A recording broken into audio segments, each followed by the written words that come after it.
All right, let's kick it off and let's do some quick introductions and help the community get to know you a little bit. So let's start with Sarah. I guess since you're in my top left corner, tell us about yourself. What do you do? Where are you located? How is everyone doing in your world? And how are they adjusting to this new normal? Yeah. So my name is Sarah Bird, and I am the CEO of a software company called Moz, and we make software that helps people do search engine optimization. We are headquartered here in Seattle, although we do have offices in Vancouver, British Columbia, and Ireland. I am personally running my empire through Queen Anne in Seattle out of my home here, as we all are. How are we doing? You know, my experience so far has been that there's just very diverse experiences in this time. So some people I think are really thriving, being at home more, having a different kind of lifestyle. They're not commuting as much. They're eating differently. They have more time with family in ways. Like for some people, this actually feels like a real gift of the time. And then, of course, you have people on the other end who are really, really struggling, right? For whom home is not a comfortable place at all for many different kinds of reasons. For people who have more requirements and demands on their time than ever before. And I think that's one of the things that makes it challenging when you have a community of folks and I have the opportunity to show a lot of leadership and the obligation to show leadership, but people's needs are very different, right? And so some people are I can't wait to get back to the old life and into the office, and others are really comfortable and never want to go back. And I would put myself much closer to, on a personal level, I am much closer to the thriving. I do have a son, and the school aspect is real, but I only have one son. He's 8, so he's not, teeny. He does need help and guidance, but he's not, like folks that have toddlers with kind of constant attention. So on the whole, for me, I feel like there's a lot of positive change. I'm not doing any work travel, obviously. I'm not commuting. My garden has never looked better. There are no dandelions in my lawn because while I'm on a conference call, I can be out there picking up a dandelion. So yeah, that's how I'm doing. Most of the time, really, really well. And then at times, a lot of just anxiety and heart sickness for others in our near community and our global community of humans. Wow, that's awesome. Thank you for that perspective and sharing. How about you, Ubong? I don't know how long you've been with doing software engineering with JPMorgan Chase. What's the new normal like for you? And tell us about yourself. I will start from a reverse chronological order. Right now, I'm working from home. I'm in software engineering, which it is easier to do as a remote job. And it is difficult now to tell what time is work and when I should be off, because we all assume we're always available, and we're working using different remote communication avenues, and we are able to reach each other all the time. I work with a great team.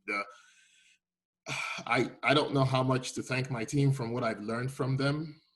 Each individual is unique in their own way. They have unique backgrounds, and I'm learning a lot.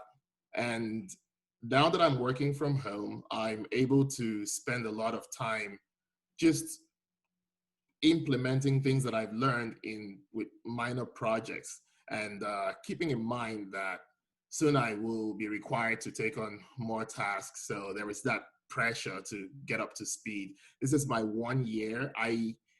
My 1 year mark was May the 1st. That was when JPMorgan converted me from an apprentice to a full-time software developer as a permanent staff. And to be honest, I never, 3 years ago, I didn't think that was possible. But Apprentice, in collaboration with JPMorgan's veteran hiring initiative, made this possible. And they created that environment where people that have the will and the desire can gain that experience and that professional training, which is always required by recruiters. And it's hard for someone like me who came from a network engineering field, who was programming as a hobby. I was a hobbyist. I was working with GE Healthcare at first, and based on my training in the Army, which was more of electronic technician, I got a job with GE managing biomedical equipment. And along the line, I realized that the future was that devices were more dependent on software. So I got this Arduino board, and I taught myself how to program in C and assembly. And I started joining the projects, online projects, just commenting on and helping people with things that I found. If someone posed a question, I'm like, oh, I actually got into that and I solved it. It was exciting. It became life to me. And then I went into the rabbit hole of the Linux system, the entire Linux community. And yeah, that was how I found my passion in programming.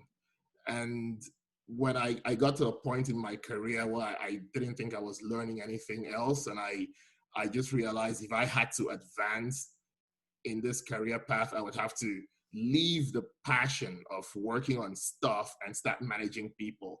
I would like to be a hands-on manager, and the only way to go was to go to where the puck was going to be, not where the ball was at the moment. And it was just software. Almost all the equipment were increasingly dependent on software, and that was how I transitioned. With the help of Apprentice and by the grace of JPMorgan Chase, here I am today. Oh man, that's a really amazing story, and to hear about your background and your just proactive nature and self-learning and willingness to learn and grow and stretch yourself. That's really amazing. Thank you for sharing. Thank you.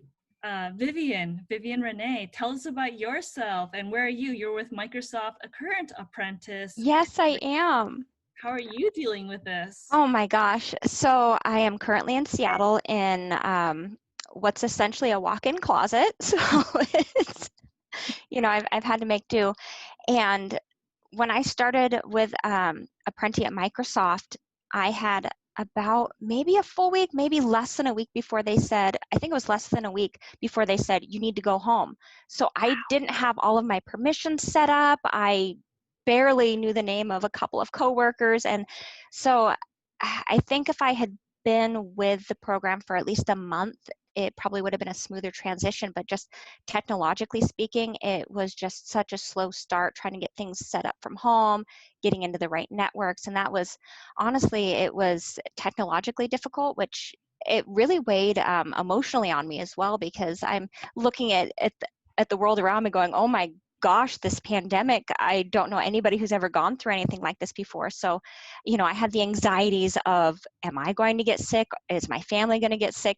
When was the last time I washed my hands? And so I've got all of those anxieties along with, I thought I knew how to use a computer, but maybe I don't, and the reason why I got into software engineering from the military, I got out about 3 years ago, and I think that was the first time that I really used a computer for anything. I think I learned how to type the last semester of my senior year. So this was in the early 2000s. Not everybody had computers in their home. I certainly didn't. And so I went from having taken a typing course to learning, basic Word and Outlook through most of my Army career. And then I started as a chaplain assistant, which is very administrative.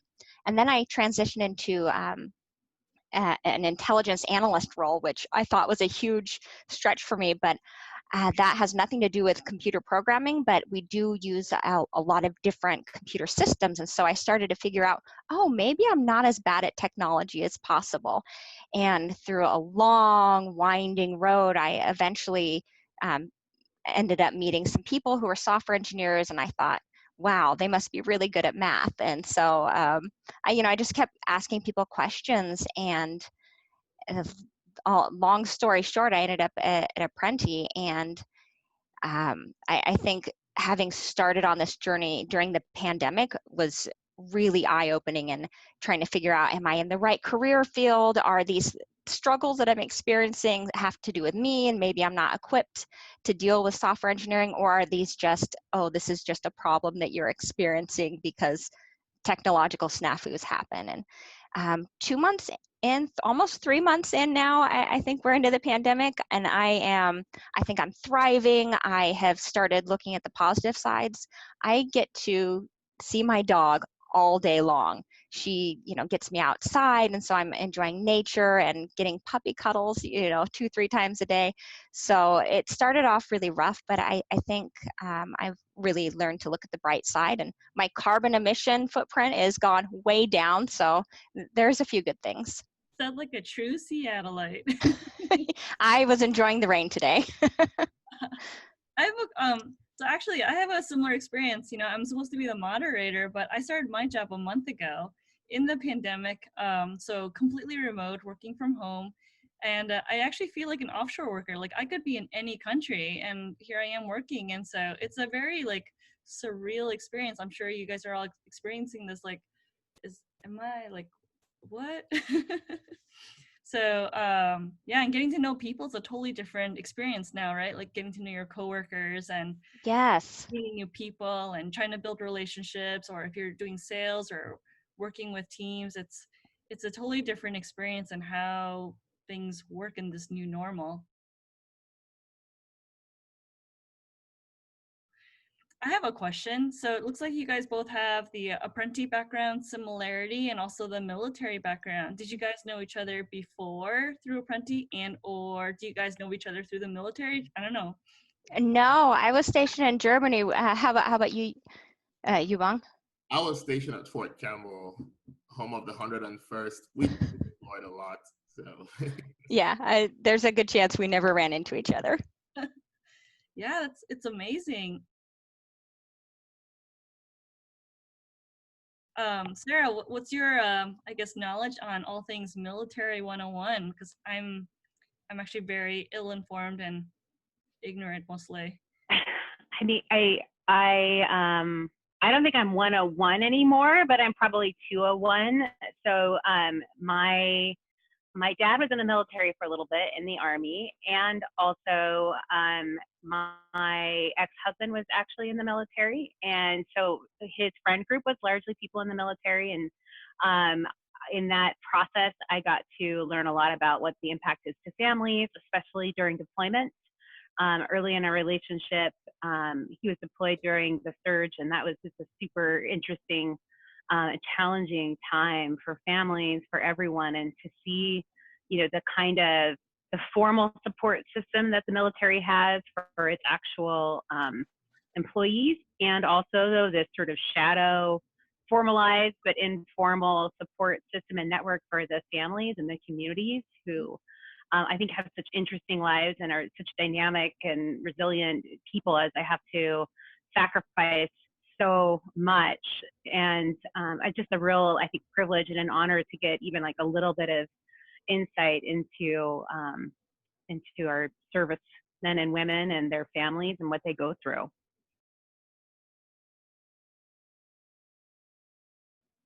Yeah, I guess, can I ask some newbie questions on military to the world in tech, if you guys don't mind?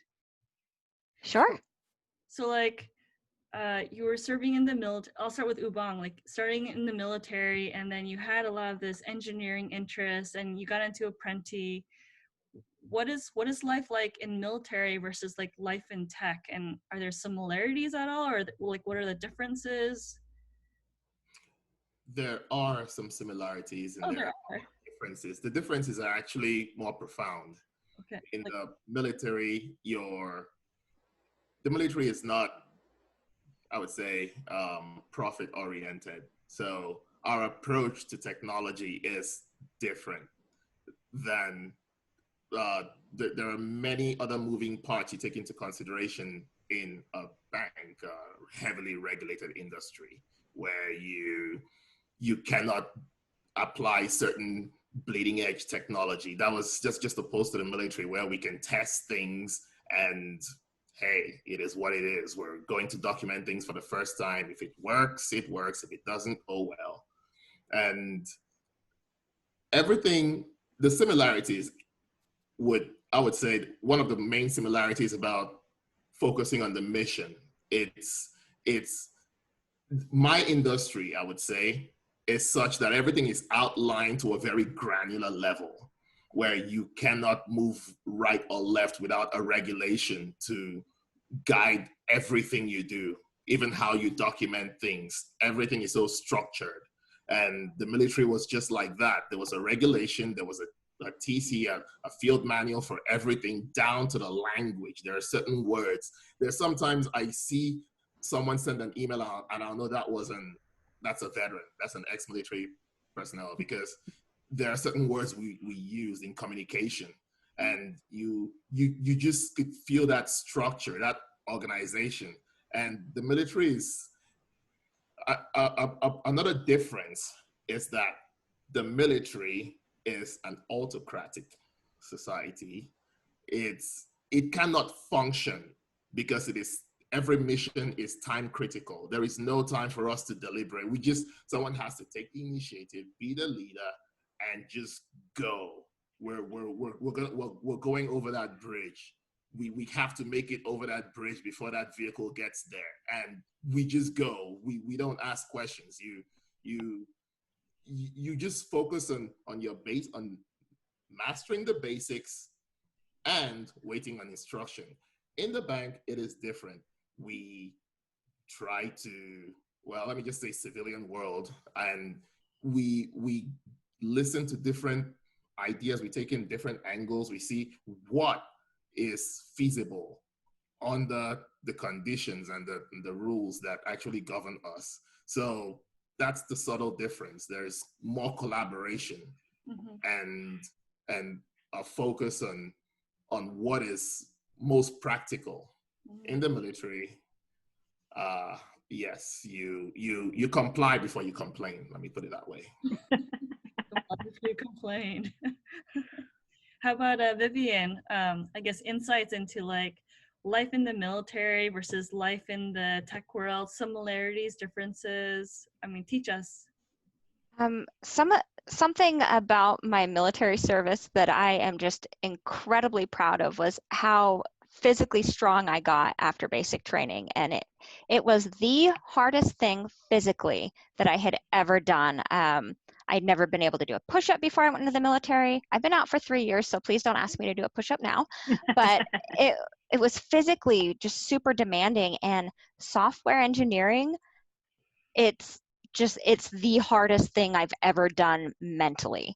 And there's just a lot of overlap in what it takes to be disciplined in order to get from point A to point B to all of your goals. And the two worlds are very different. Where I may have struggled a little bit in the military was that I like to ask questions. I am incessantly curious, which is why I think I ended up getting into engineering. And sometimes it was as Ubong said, like, no, you shut your mouth and do the thing, and then then maybe we can discuss it later. But that is a big difference. He hit the nail right on the head, was that you just do the thing. And something at small tech startups, talking to people, it seems like everything's just kind of haphazard and people are just go get everything done that you need to do. But at Microsoft, things are a little bit more regimented and there's a little more bureaucracy, which that just makes me feel so safe, so secure, because that's what I'm used to. So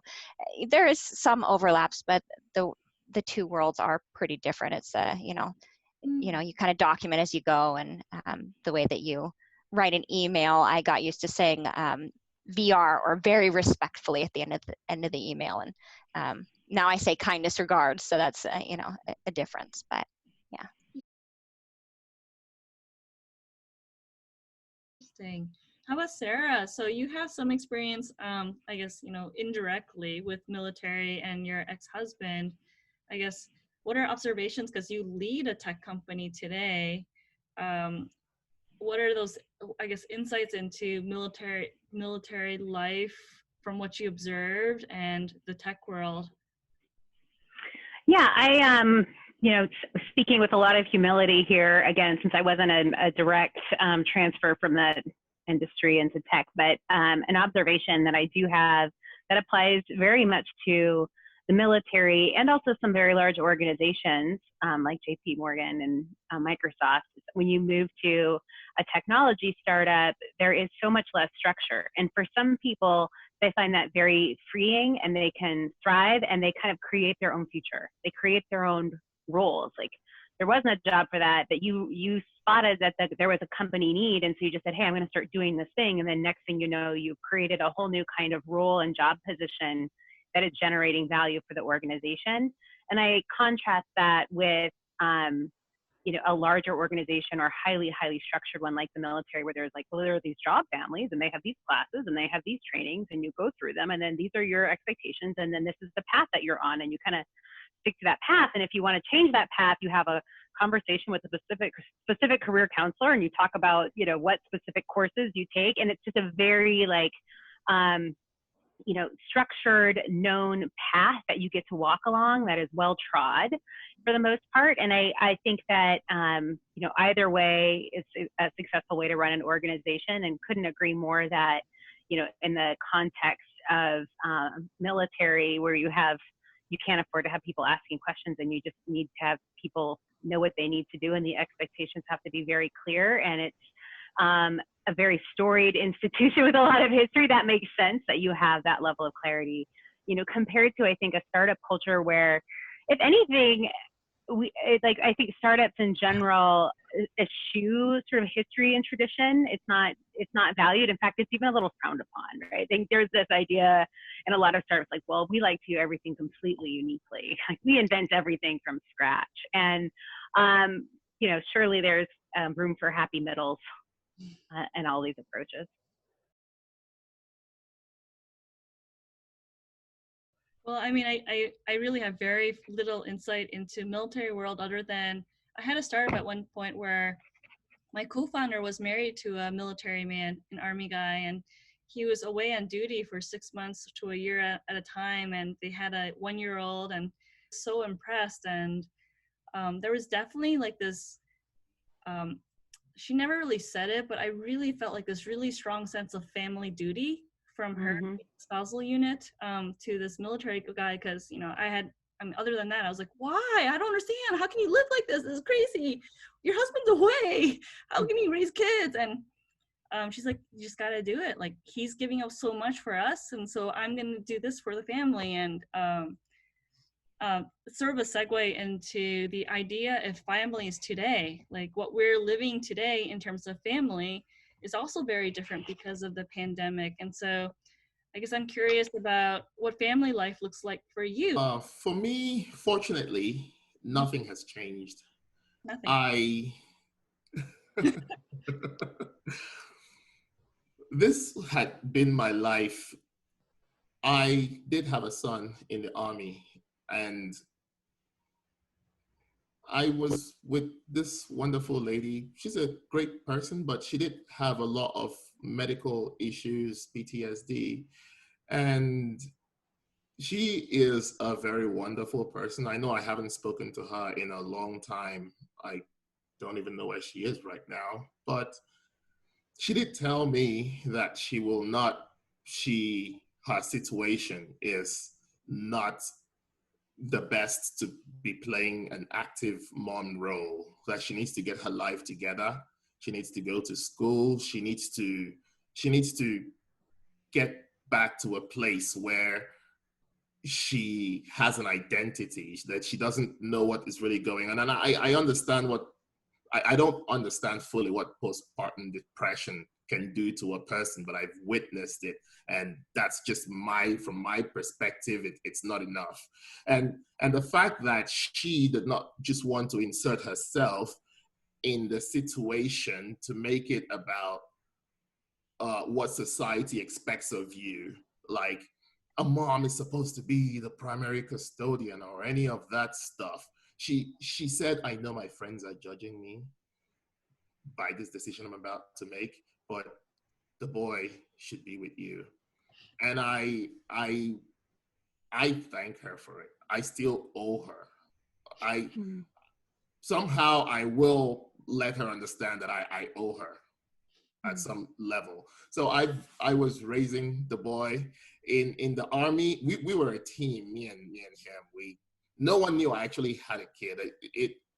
I figured out a way. I had a lot of help from other friends that were married and had their children, and I was a single dad, and not many people in the army knew I had a child, even though I was the primary custodian.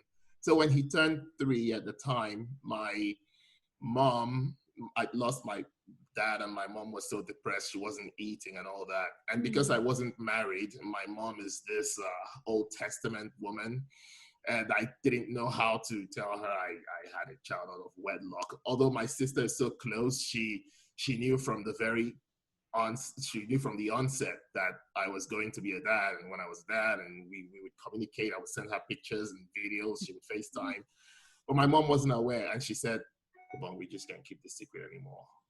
We have to let her know. She's wasting away. She's dying." And so I didn't know how to face my mom. I got a lot of beating, which made me a better person, but I still cannot tell my mom I broke the rules. So I told my sister, why don't you take him to her?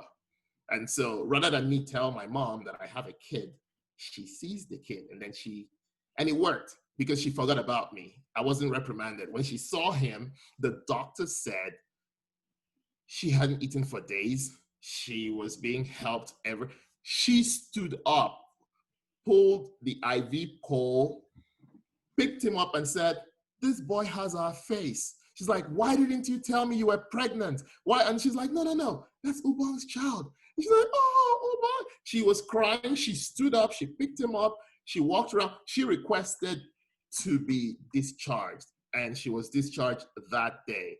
And my mom has not been admitted in the hospital since 2015. Oh. Wow. But the problem is, how do I get him back? I remember when he came here and I stayed for 5 months,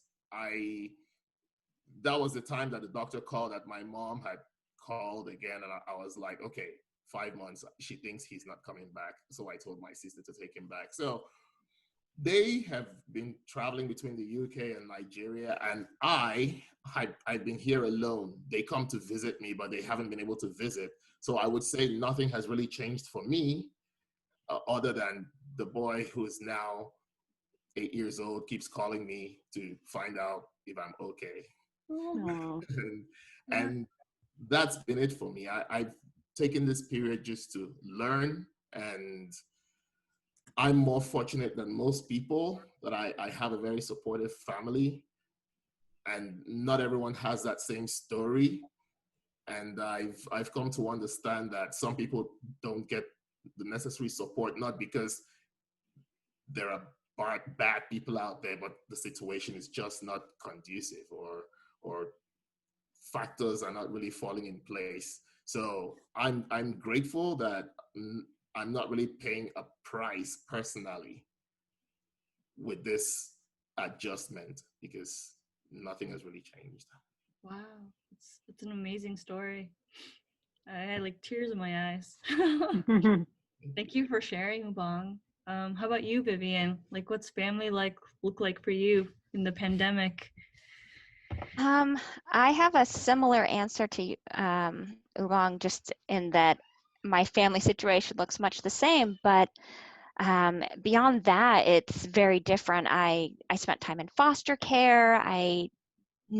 Growing up, I never had a stable or secure housing situation, which is actually a large reason why I joined the military. And I have had to learn to make family out of the people I meet, and those friendships that I've kept going throughout the years. Some people live here in Seattle, some people live elsewhere, and I have found that as people have graduated through college and we've kind of drifted apart a little bit, I have connected more with these friends that maybe I talk to them once a year or every 6 months, and we've started doing chats online once a week or so. And so that's kind of really given me a renewed sense of connectivity with the people who are my adopted family, essentially. Wow, it's pretty amazing.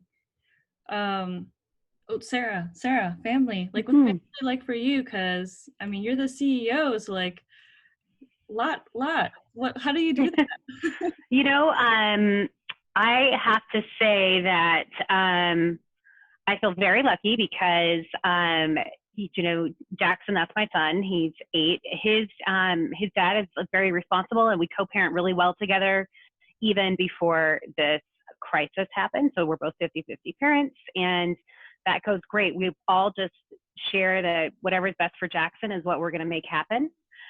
Plus, I have a loving and supportive broad family network that's nearby in the Tacoma area. So prior to COVID, when I had a lot more travel and demands on my time, I was able to, you know, ask my mom to come up and stay with him overnight or something if I was traveling. And so for me, the change that I am experiencing is in many ways really positive, because without all of the work travel, I get more quality time with my son than ever before.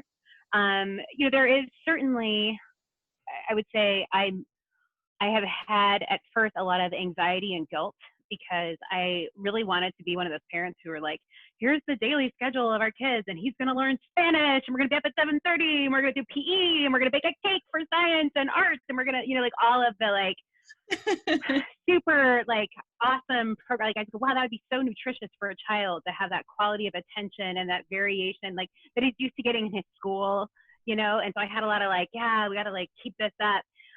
That is really though impossible, because I can't do my job and also be a second grade teacher. First of all, I'm not a very good teacher. That's why he goes to school, because that's not my job. I'm not good at it, you know?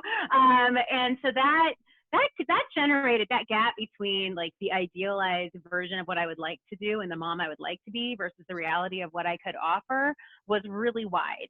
And that had a lot of stress and a lot of guilt, because I felt like I'm either doing really bad at my job or I'm doing really bad at parenting, and it was very hard to have a middle. I feel really lucky that in this stress, which was, you know, which I was open about with his dad. His dad was very kindly offered, he's not working, so he kindly offered to do the school parts with our son. So I am actually in the best situation I've ever been as a mom, because I don't have to do the stressful school part that does need to be structured, and you need to like spend time during the day doing these class Zoom activities, which was really hard to do while you're also trying to lead a company. But you know, his dad's doing that, but I still get all this extra quality time. I get all my mornings and my evenings, and we're just hanging out. And, you know, when I let go of all of the stress of what I thought being a great mom would do right now, and I was just like, you know what? You love Minecraft, and you would be happy playing Minecraft all day with FaceTiming your cousins playing Minecraft. They could FaceTime and Minecraft every day, all day for the rest of their lives and be so happy. And once I just acknowledged that, like, maybe that's what this period is about. And nobody in the history of the world ever like went rotten or bad from playing too much Minecraft and FaceTiming for a period of time.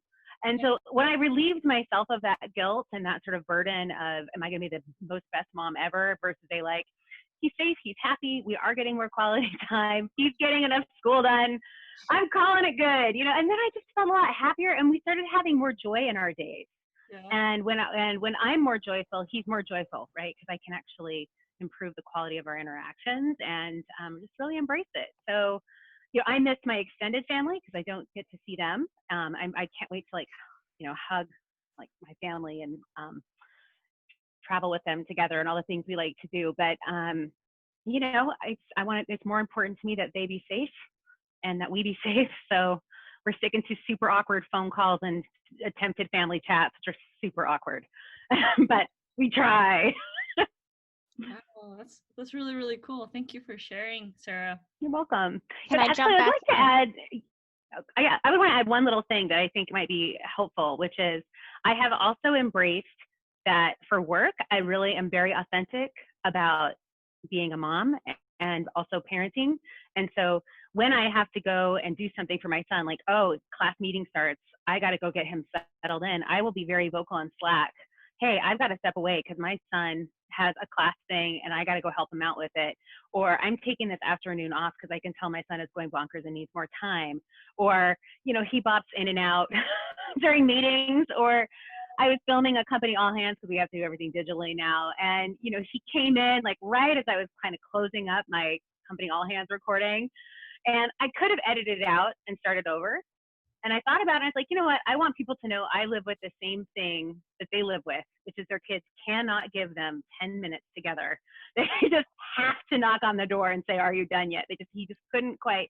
And I felt it was important as a leader to show up with my own vulnerabilities and my own acknowledgement that this is a real challenge. There is no magic bullet and we all face it. And I hope that that in a different way, an additional way, conveys my empathy for where a lot of my team members are as they're trying to be productive in their work days while also parenting. Yeah. I have a 1-year-old and 4-year-old, so it's like juggling two very little ones, and they come crawling in every once in a while. Yes. Sometimes I'll have one here, and I'll be like, Yes. keep talking, I'm hearing you. Yeah. I'm paying attention, I promise. Yes. As someone without children, I love that. I love hearing the babies in the background asking questions, or, you know, the kids running across. That just brings a smile to my face whenever that happens. And so, it is nice to kind of get to know people in a different way, isn't it? Yeah. When you get to see them interacting with their family or their kids or their pets or whatever. Mm-hmm. I feel like it's a new insight to our work community that we wouldn't have gotten any other way. Yeah, exactly. There's a silver lining. I think there are a lot of silver linings. Work has actually helped people bond better. Mm-hmm. Because now we're not just having to interact because of the proximity. We understand that we need each other. We now understand the struggles of each person from a different perspective. And rather than, I've had my team members ask me, how are you going with that story? And some girl even called me and said, I know you are afraid, but that's okay. I will help you and I will walk you through it. She is awesome.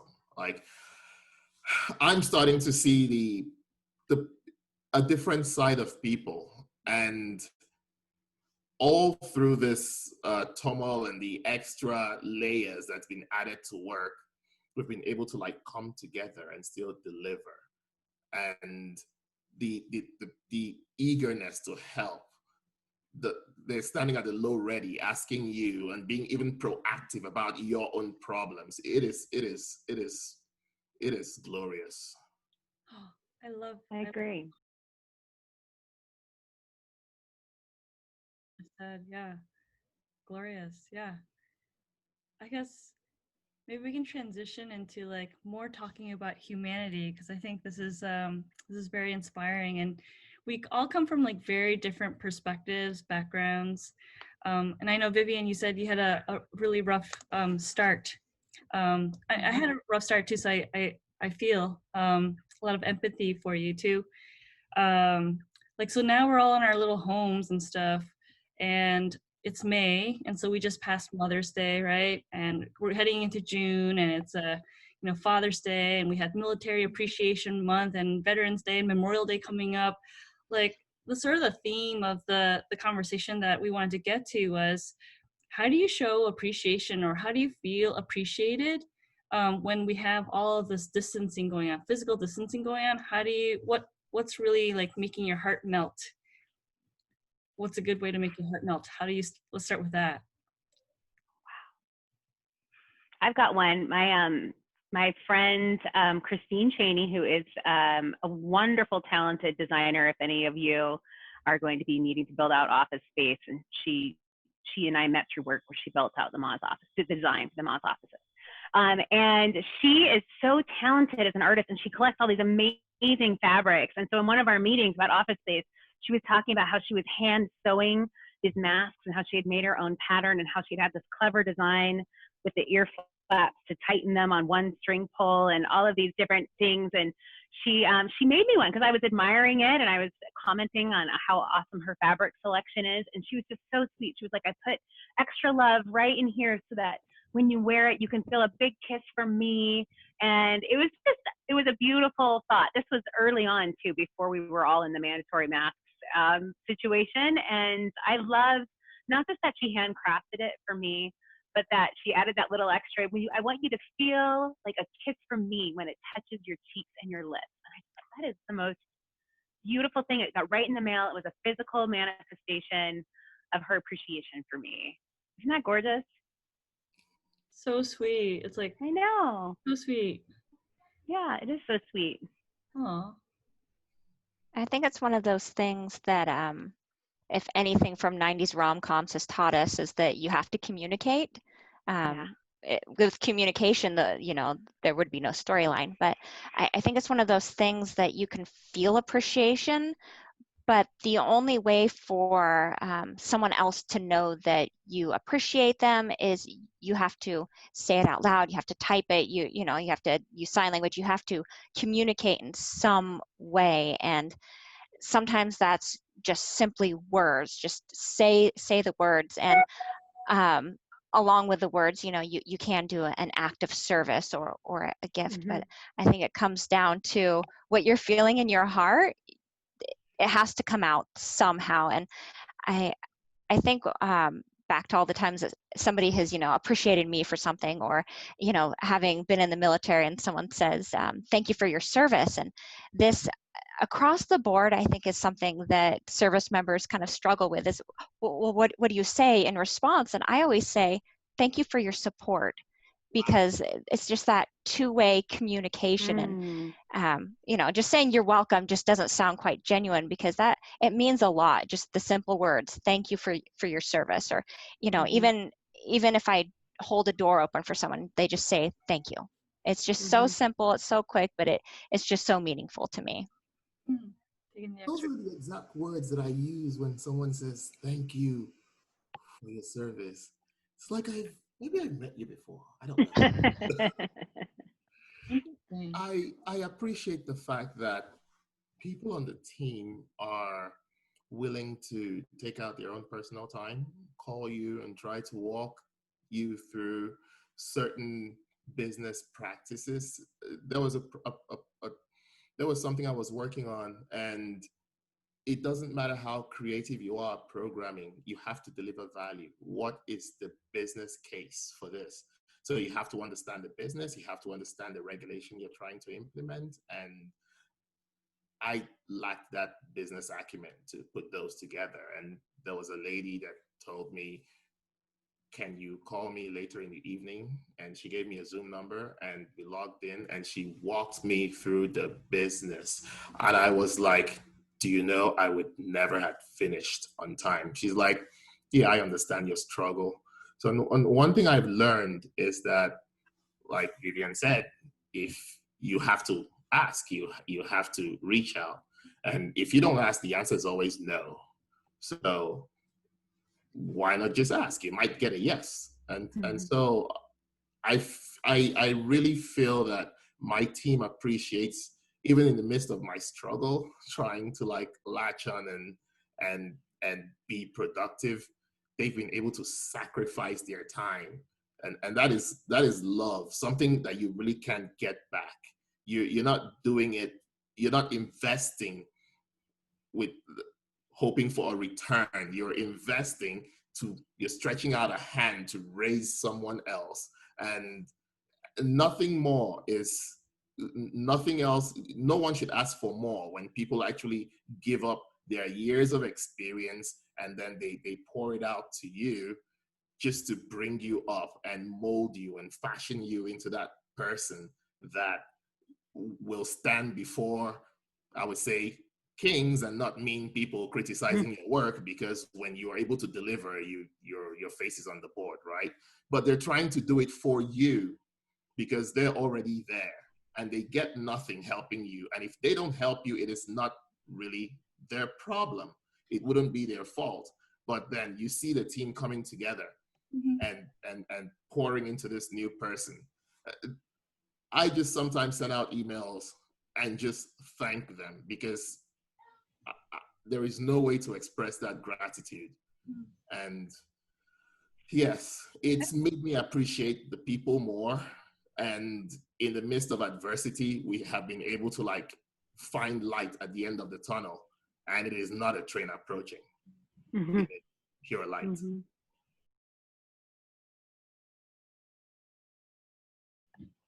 I have a quick Beautiful. question though. Like, so you said it's sacrificing, not investing, but why not? Why isn't it investing? Like, if someone is putting in their time and energy and care into someone else so that they can also grow and, you know, help another person pay it forward, why is it not investing? Why is it sacrificing?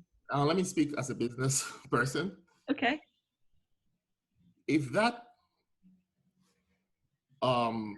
proficient programmer did not help you Mm-hmm. and you failed, you got fired, Mm-hmm. and they hired someone that has more experience, is more proficient and able to deliver, it's better for them because they're able to like divide the task, get work done easily. They're not dragging someone along. And that's why I'm saying that it's an investment into someone else. And that is why it's a sacrifice. A sacrifice is something you're willing to let go. If I'm investing, I'm looking for returns, but the returns are not coming. It's like donating money that you've earned, and you're not getting anything in return. But Good. act of humanity and selflessness, you're reaching out, you're reaching out to someone and imparting in their life. So I don't call that a personal investment. It's an investment in humanity. Investment in humanity. Yes, Right. but it's not a personal investment. But as a whole, you're helping other people. When you bring someone up, when you bring people up, then you don't have to worry that much in future as to like if everyone's well-to-do, then we worry less about solving poverty, basically. But from an intellectual perspective, they're helping you, and you're not holding back the team.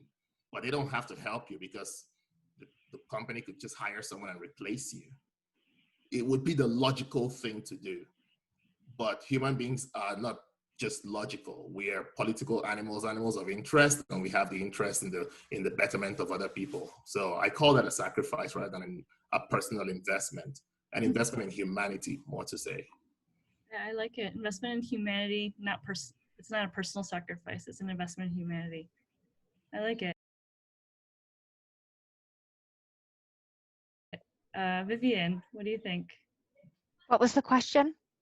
I don't know, like is like a general theme around appreciation, like there's ideas on how do you show or how do you feel appreciated in this new world that we're in, and kind of along the lines of like inspirational thoughts on humanity.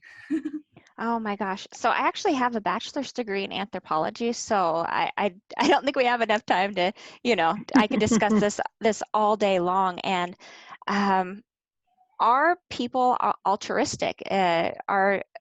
And yes and no. I think at the base, they've done studies where, they give one baby one thing, but not, the other baby, and they see if the one baby will share with the other baby. And I think deep down humans just we're altruistic, we're willing to share, we're willing to help. And I think unfortunately, cultural corruption happens, and then that's when people start to get a little more selfish.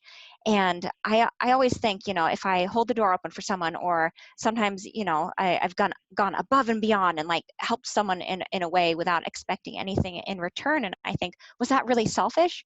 Well, yes, on the outset, but on the other side, like it makes me feel so good to like, oh, I helped this lady with her bags or something. So, I am getting something out of it.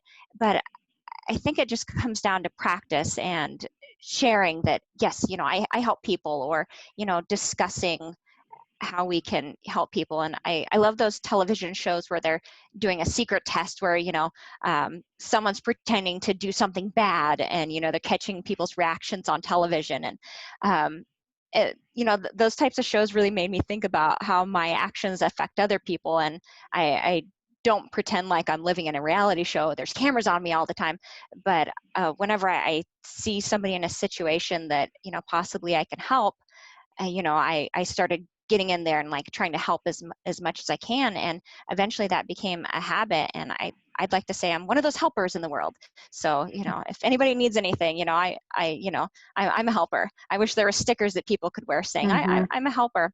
And so that just kind of became habit. But then I realized it feels good intrinsically. Just it makes my heart happy just to help other people. And I think sometimes it's cultural why people maybe don't step up and they don't help, or maybe they seem like they're not appreciative, or they're not willing to help. Also, I think it's maybe just not become a habit for them yet. I hope it's that.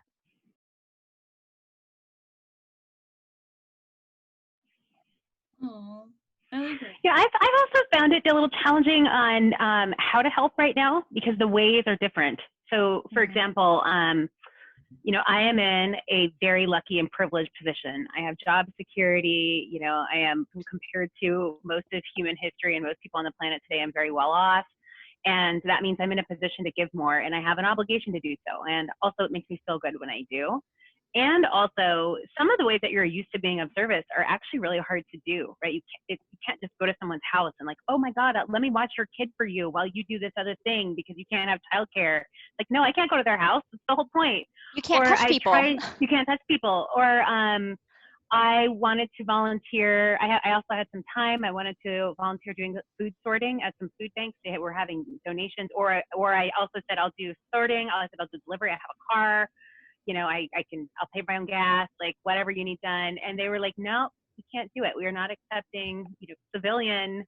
They were using the National Guard instead, who had the training required. So we're not accepting any civilian help. So this has been an interesting time as a helper too, where I have a greater sense of wanting to contribute, but also less sure of how to make it happen in a way that is also safe.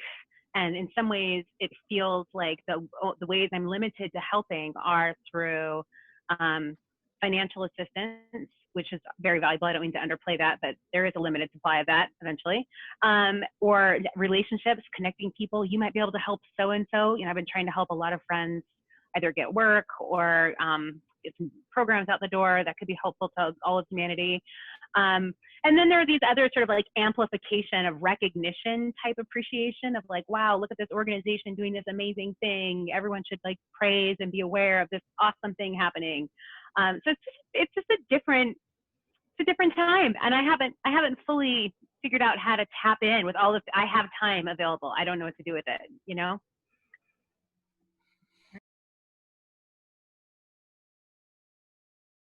See, I learned something from a lady back during our service days. I had a girl in my unit. She was talking to someone on some of these dating sites, and then we went to a party and the person showed up. They were all playing in the pool. And I was about to leave. And some other girl that I didn't know near me said, "You're not going to leave your friend here." I'm like, "Oh no, she's fine. She's been talking to the guy." And she said, "But she's drunk." And I'm like, "Yeah, that's none of my business." She's like, "What if tomorrow you hear someone was violated? At some level, will you blame yourself that there was something more you could do?" And that helped me to think that it's none of my business. It's not my problem. Sometimes doesn't fly at a deeper level. You could argue on the face value that it's not your problem. I mean, that's an adult, right? They should be responsible. They should be able to like make decisions for themselves. But then you're like, I know there's something I could have done. You see someone struggling, your neighbor struggling, and you're like, yeah, they'll be fine. And then they fall, they crush their arm, a life-changing event happens, and at some level that something in the universe placed you there to lend a hand. It's easy to say, well, it's not my problem. I'm not responsible for them. It's easy to say that, but at some level, in your heart of hearts. So I think, like Vivien said, there could be some selfish or seemingly selfish satisfaction from helping people. But the truth is, if you really don't lose anything if you're able to deal with your conscience. I mean, if you sit down long enough with your conscience, you win the argument. But if you listen to it, you will find out that we as humans are a community and we should live like it. Amen. And like Sarah said earlier, sometimes the things that you can do to help is just showing appreciation. say thank you, send a text, send a message, say it verbally. Vivien, go ahead. I'm grateful for the opportunity to meet 3 new people, especially during this time when it's hard to meet new people. So this has been great. I've had so much fun. So thank you. Nice to meet you too, Vivien. Yeah. Thank you for sharing your experiences. Thank you, Vivien, for your company, for giving us this wonderful thing we use to ping people.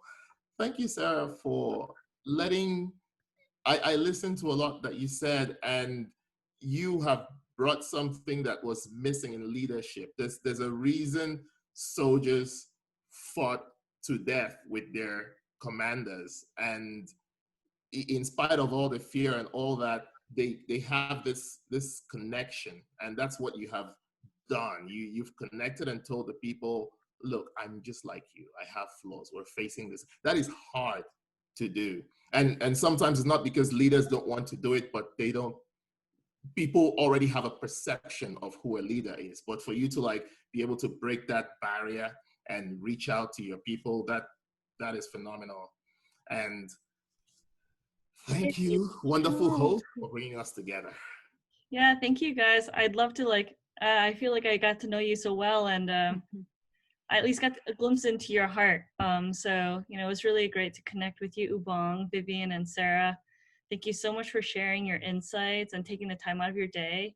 And I hope these stories and what you've shared will help other people feel connected. And we'll also post, we'll put links into how people can connect with you. So we'll reach out to figure out, what's the best way to connect with you if anyone wants to reach out for extra support. But thank you so much. Have a great day. Thank you, guys. Thank you. Bye. Have a great day. Thank you all. Bye-bye. Wash your hands.